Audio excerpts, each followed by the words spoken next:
রহস্য মৃত্যু। একই ঘর থেকে উদ্ধার হলো 3টি দেহ উদ্ধারকে কেন্দ্র করে চাঞ্চল্য ছড়িয়েছে এলাকায়। দীর্ঘদিন ধরে পচা গলা দেহ ছিল অনুমান করছেন স্থানীয়রা। ঘটনার তদন্তে বরানগর থানার পুলিশ এবং যে ছবি আজ বরানগরে দেখা গেল নববর্ষের সকালেই একটি ঘর থেকে 3টি দেহ উদ্ধার, রহস্য মৃত্যুকে কেন্দ্র করে যথেষ্টই চাঞ্চল্য ছড়িয়েছে এলাকায়। জয়ন্ত মজুমদার আমাদের প্রতিনিধি রয়েছেন ফোন লাইনে। জয়ন্ত, পুলিশ সূত্রে এখনো পর্যন্ত কি জানা যাচ্ছে এই বিষয়ে? পুলিশ কিন্তু ইতিমধ্যে এখানে মোতায়েন করা রয়েছে বরানগর পৌরসভার 1 নম্বর ওয়ার্ড নিরঞ্জন সেননগর, এবং সেই অঞ্চলের যে 3টে বডি উদ্ধার হয়েছে নববর্ষের একদম সকালবেলা থেকে, সেখানে কিন্তু বরানগর থানার আইসি এবং পুলিশের যারা উচ্চপদস্থ আধিকারিক তারা যেমন এসেছেন, এবং পাশাপাশি এই মুহূর্তে কিন্তু ফরেনসিক টিমকেও সেখানে প্রবেশ করানো হয়েছে। অর্থাৎ এই যে 3টে বডি, সেখানে কিন্তু বডি কোপানো অবস্থায় পাওয়া গিয়েছে, এবং বডি মাথায় এবং হাতে কিন্তু কোপানোর দাগ স্পষ্ট রয়েছে, এমনটাই কিন্তু পুলিশ সূত্রে জানা যাচ্ছে।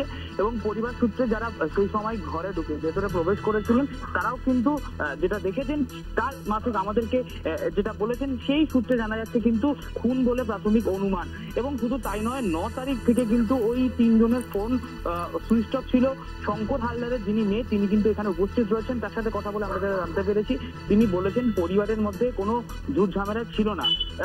শুধু একটা প্রবলেম ছিল, সেটা হলো বর্ণ যে হালদার, তার মা 1 বছর আগে ছেড়ে চলে গিয়েছিলেন, সেই নিয়ে একটা মানসিক অবসাদগ্রস্ত ছিলেন পরিবারের লোকেরা। এছাড়া পরিবারের মধ্যে কোনো ঝুট ঝামেলা ছিল না, ওরা আস্তে আস্তে মানসিক অবসাদ কাটিয়ে উঠছিলেন। তবে কি কারণে এই যে 3 জনের মৃত্যু হলো এবং 3 জনের বডিতে রক্তাক্ত অবস্থায় পাওয়া গেল বডি, এবং সেখানে কিন্তু স্পষ্ট ক্ষতচিহ্ন স্পষ্ট রয়েছে, এবং প্রাথমিকভাবে মনে হচ্ছে যে কোপানো হয়েছে, তাহলে এর পেছনে কি কোনো ষড়যন্ত্র রয়েছে? এই যে রহস্য মৃত্যু ঘটলো সেই বিষয়ে কিন্তু পুলিশের উচ্চপদস্থ আধিকারিকরা পুরো বিষয়টিকে খতিয়ে দেখছেন কে বা কারা করলো। এবং সব থেকে চাঞ্চল্যকর তথ্য হচ্ছে যে সিসিটিভি যে ক্যামেরা ছিল, সেই সিসিটিভি ক্যামেরায় কিন্তু তার কাটা ছিল।